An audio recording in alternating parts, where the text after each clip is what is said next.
Halo semua, today is an exciting day. Soalnya hari ini gue bakal melakukan house tour ke salah satu apartemen temen gue yang sedang belajar di Harvard. I love to surround myself with smart, intellectual, and also driven people. Soalnya menurut gue ini adalah qualities yang contagious. Jadi harapan gue, video ini is not only interesting and fun to watch, tapi you guys can also take something away from it. So here goes. How are you? How are things over there? I'm good. Oh enggak. Gue kayak berantakan gitu kamarnya. Gak apa-apa. Yang kita lihat nanti videonya yang agak rapihan kok. Yang udah direkord. Oke, gue play aja ya. Supaya semua orang bisa lihat dulu kayak gimana tempatnya. I found a few play it against sports locations near you. The first one is play Google against stop. sports Waltham at 108 River Google Street. stop.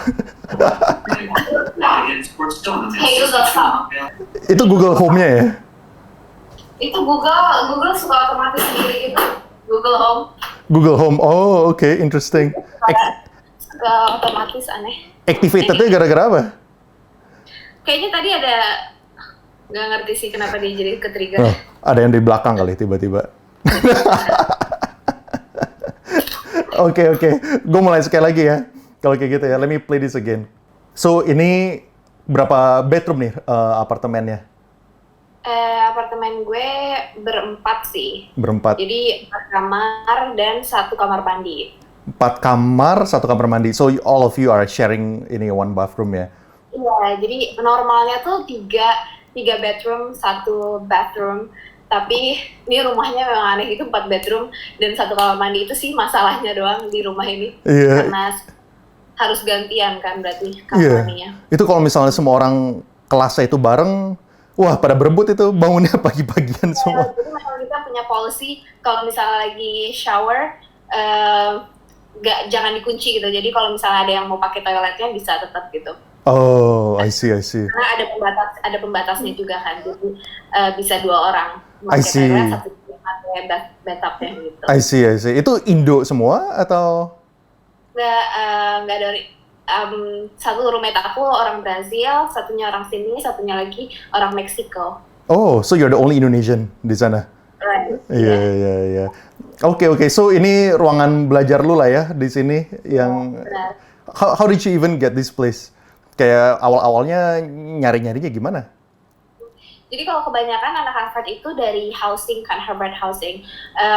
But I was pretty late. I didn't really plan well. I was about not to take Harvard actually. Oh. So I wasn't prepared and I missed the deadline for Harvard housing karena nggak terplan juga kan bakalan ke Harvard. Tadinya plannya mau ke universitas lain. Tapi ternyata karena suatu dan lain hal jadinya ke Harvard dan I missed the deadline for housing. Jadi semuanya housing itu udah gone. So my option is either go through Facebook or Craigslist. Tapi what I did was looking at Facebook group. There's so many Harvard housing group or Harvard MIT housing. Ada juga Harvard GSD gitu-gitu. Dan aku kayak nyarinya lewat Facebook. I see. Oke, kita ke video yang lain ada ya. Kita lihat dulu. Ini totalnya berapa nih harganya? The whole apartment? Jadi kalau satu apartemen itu 3.000 kali ya, 3.000 dolar per bulan. $3.000 berarti 45 juta per bulan kira-kira. 5 juta per bulan. That's excluding utilities. Excluding utilities. Bisa kayak 500-ish. Jadi 3.500 lah per bulannya rumah ini. Jadi sekitar 50 juta sebulan lah ya kira-kira bagi 4 ya. Iya, 50 juta bagi 4 ya. Iya. Kalau misalnya lu sendiri berarti bayar berapa kira-kira? Kalau gue, karena kamar gue paling besar dibandingkan yang lain, jadi teman gue ada yang cuma 800, ada yang 850, tapi kalau gue 950 kamar 950. gue. 950, karena yang ada tuh kamar ini doang yang kosong waktu di Facebook. Lumayan cukup besar kamarnya, jadi lebih mahal daripada yang lain, 950, ditambahin utilities, biasanya internet, gas, segala macam udah dibagi 4 per orang kayak 100 sampai $150. Jadi sekitar 1.100.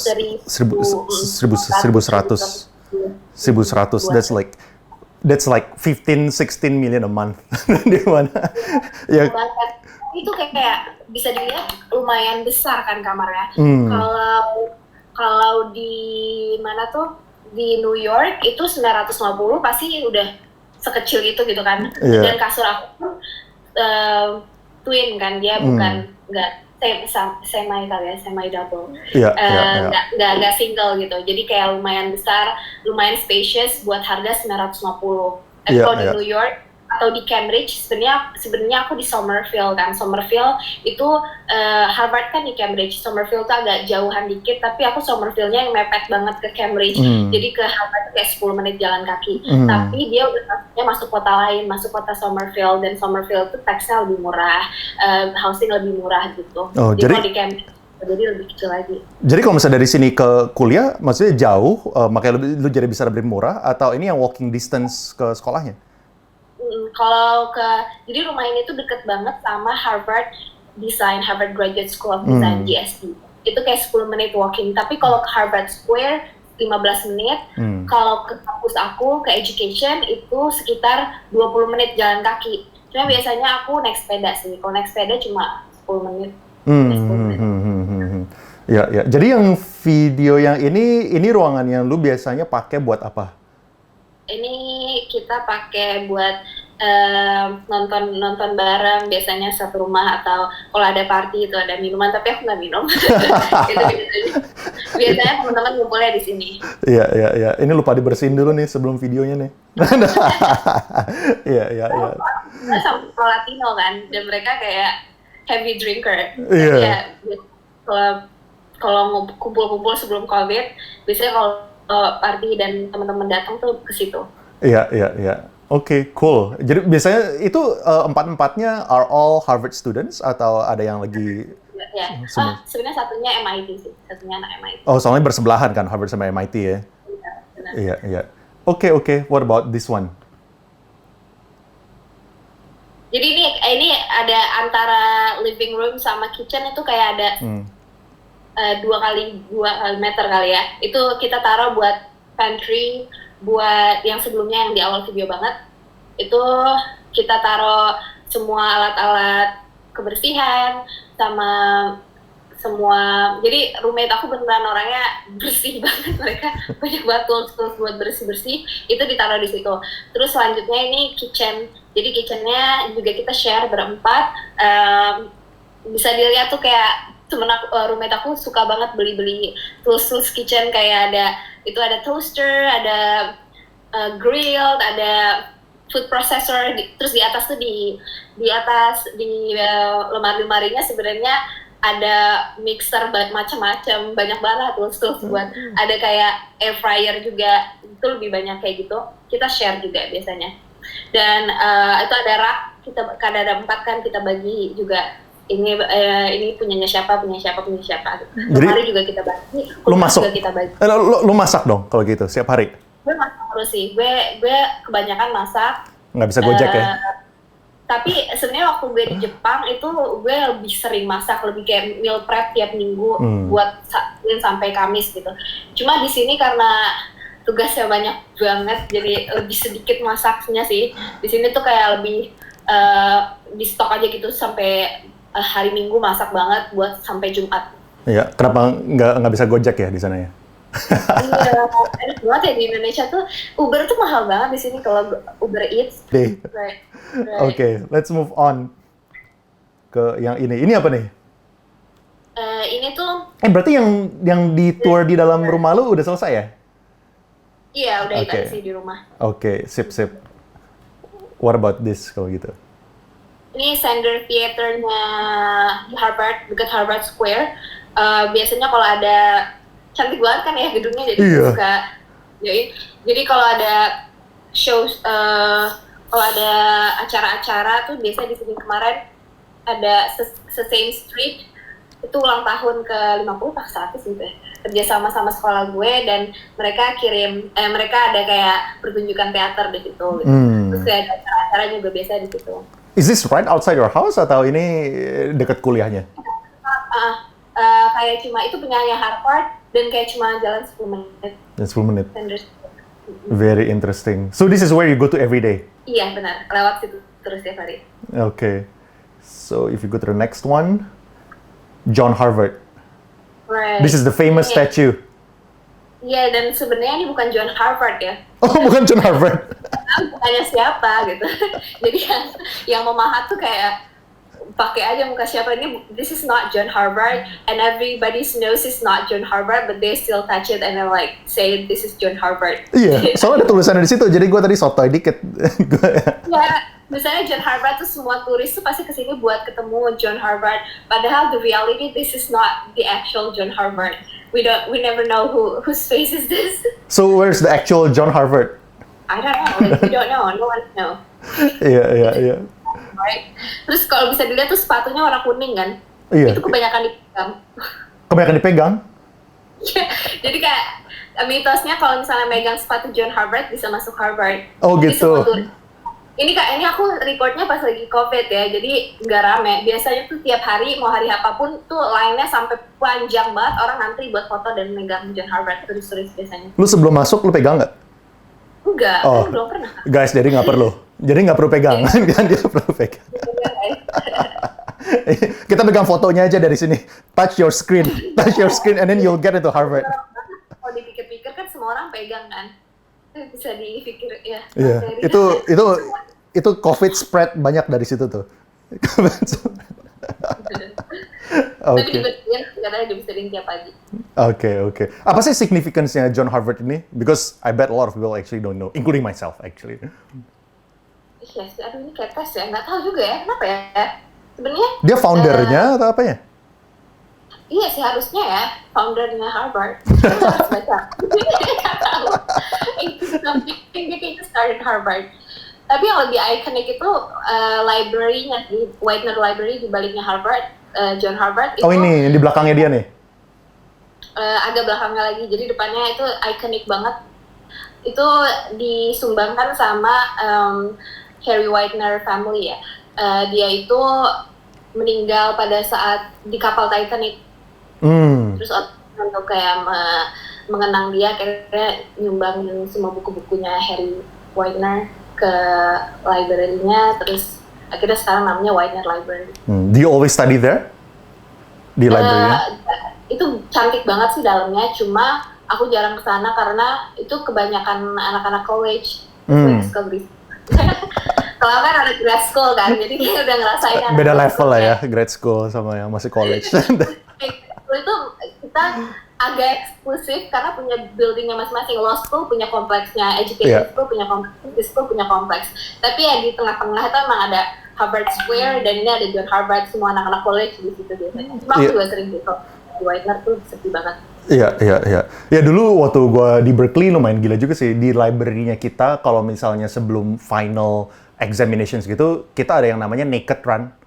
So literally, people will strip naked, bule-bule with like 50 to 100 bules, and they will run in the library.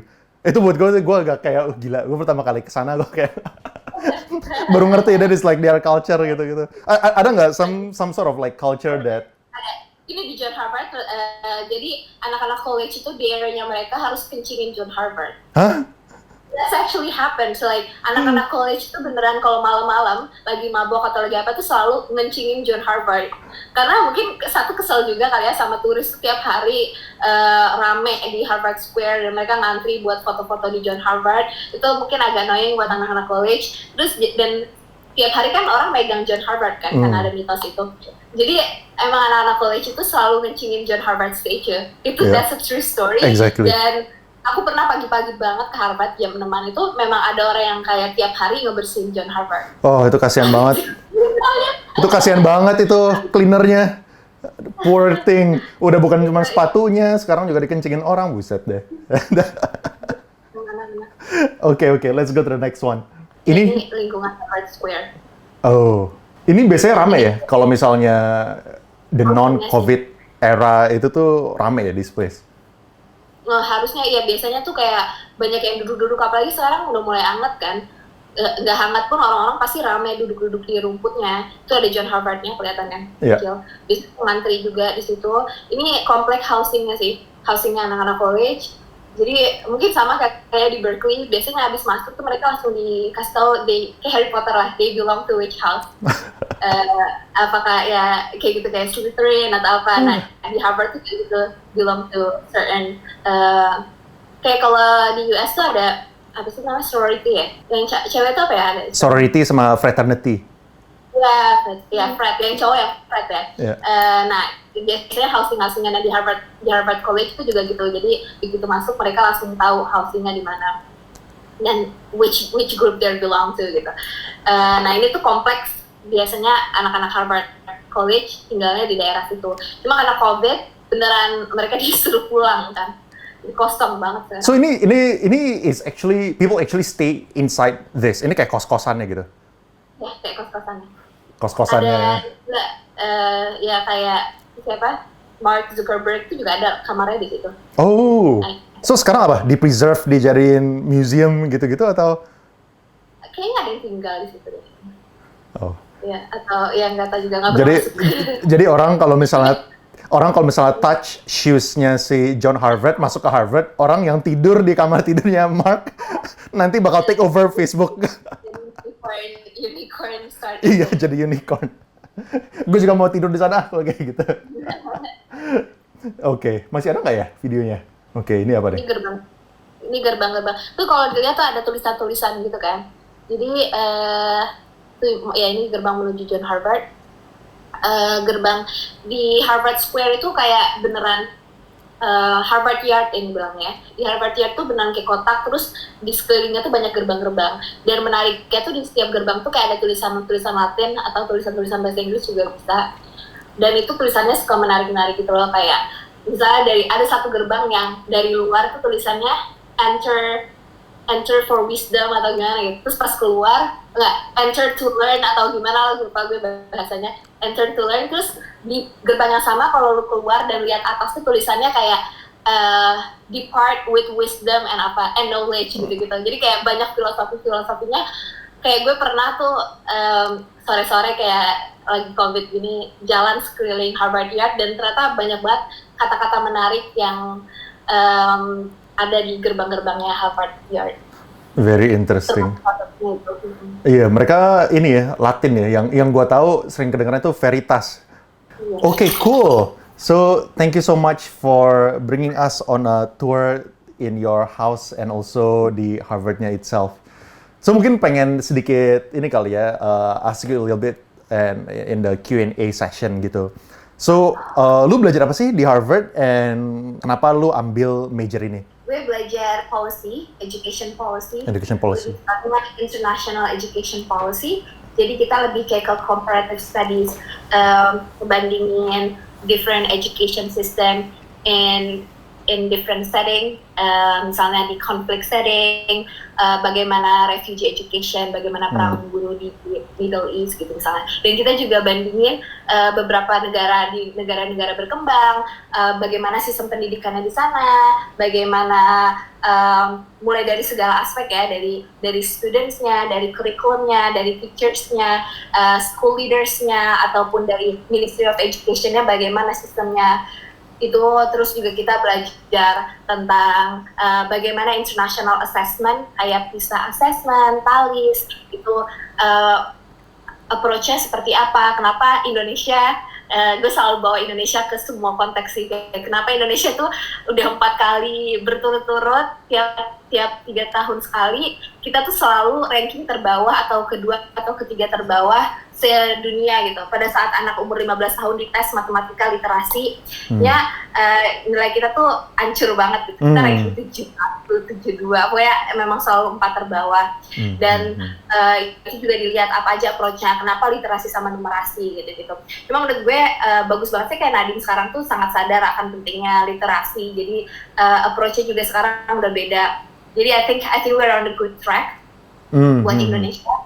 Terus kita belajar juga terus banyak kan fokus-fokusnya, ada yang memang fokusnya ke early childhood, mereka lebih belajar tentang bagaimana pentingnya foundation buat anak sejak dini dan bagaimana efeknya 15 tahun kemudian, 20 tahun kemudian terhadap anak-anak yang memang di treatment bagus pada saat mereka masih golden age-nya sebelum 5 tahun ke bagaimana penghasilan mereka di future nanti gitu-gitu tuh banyak risetnya gitu. Kita juga lebih ke riset ya, kayak research statistik, kita lihat data buat dari World Bank data, big data, terus kita coba untuk regressionnya tipikal S2 banyak risetnya itu kayak gitu. Cuma kalau aku sih fokusnya memang di education in armed conflict, jadi aku banyak ngambil kelas-kelas gimana sistem pendidikan di refugee, buat anak-anak yang trauma habis perang, bagaimana peran guru menjembatani antara pemerintah dengan apa ya, komunitas dia seperti di Aceh gitu kan, mana peran guru, buku paketnya dari Indonesia sementara narasi-narasinya berbeda gitu, apalagi pada saat GAM dulu ya, GAM sekarang udah bubar walaupun masih ada antek-anteknya. Nah, kayak gitu tuh aku selalu kayak coba reflect Indonesia gitu sih yang aku pelajarin. Very interesting. So why did you even take this major in the first place? Jadi dulu gue tuh S1-nya di International Relations and Peace Studies minornya, dan gue banyak riset tentang gimana misalnya kayak international relation. I don't know what are you studying in Berkeley, tapi kalau international relations tuh very broad ya. Kayak gue banyak ambil kelas-kelas talking about power, more like the political side. Kayak banyak profesor-profesor yang realis banget gitu loh, yang they're realist. They just believe in power, apalagi guru-guru yang biasanya dari Amerika. Waktu gue di S1 tuh mereka lebih kayak percaya I don't know, world governance, power, that's the most important part gitu-gitu kan. Kayak gue jadi lebih pesimistis terhadap kayak ya memang ya United States is the world power gitu. Terus ada siapa yang nge-challenge China, tapi yang powerful siapa gitu-gitu kan. Lebih kayak ke negatif aja, kayak yaudah yang penting sekarang tuh power gitu. Cuma gue sempet ngambil kelas-kelas yang kayak ngetuk hati gitu, kelas peace studies yang berbau-bau peace reconciliation, di mana mereka lebih ke neoliberal gitu. Mereka percaya bahwa institution United Nations is good, institution believe in peace, invest in youth for peace gitu-gitu, dan gue ngerasa gue lebih ke arah situ gitu. Akhirnya pas skripsi gue coba fokus di peace studies, dan gue ngangkat topik tentang Aceh pada saat itu, gimana cara ya tentang perdamaian di Aceh gitu, gimana education itu play roles in the reconciliation gitu sih. Jadi kayak gue lebih kayak gue percaya nih kalau anak muda itu adalah kuncinya kedamaian gitu. Akhirnya perlahan gue jadi fokus ke education, terus gue juga kebetulan 2 tahun ngajar di Jepang. Pada saat gue lagi S1 gue part time gitu, terus gue ngerasain kayak gimana sih guru-guru pada saat gue ngajar tentang kedamaian, gue ngajarin tentang peace, I'm actually making peace within myself. Gue jadi kayak lebih passionate ke bidang education. Makanya pas lagi ke Harvard, gue sempat pikir apa gue apply Kennedy School itu lebih inline kan sama what I learned gitu, more like public policy. Tapi juga ada major yang dia di education school, tapi memang lebih dia public policy, tapi fokus in education, dan programnya cuma 1 tahun. Gue like, this is perfect. Jadi ya, I apply for this then. Interesting. Gue punya temen yang dulu ambil major di education juga. Sekarang dia ini jadi rektor termuda di Indonesia. Kenapa? Right. Risa ya? Iya, namanya Risa Santoso. Dia kebetulan we went to Berkeley together. Dulu sering belajar bareng sih dulu kita. Kebetulan dia tiba-tiba masuk ke koran tuh orang, keren banget. Same major ya itu kan? Not sure. Iya. I don't know. Yeah. Tapi satu sekolah sih, Harvard Education. Iya. Mungkin international education juga. Iya. Gue cuma tahu dia ambil education, cuman I don't know international atau enggak. Would love to, let's totally keep in touch. It's really great to have this discussion.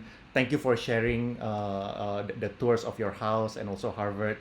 Let's keep in touch later on, and definitely looking forward to seeing you when you're in Indo. Thank you. Thank you, Indah. Take care. Bye-bye.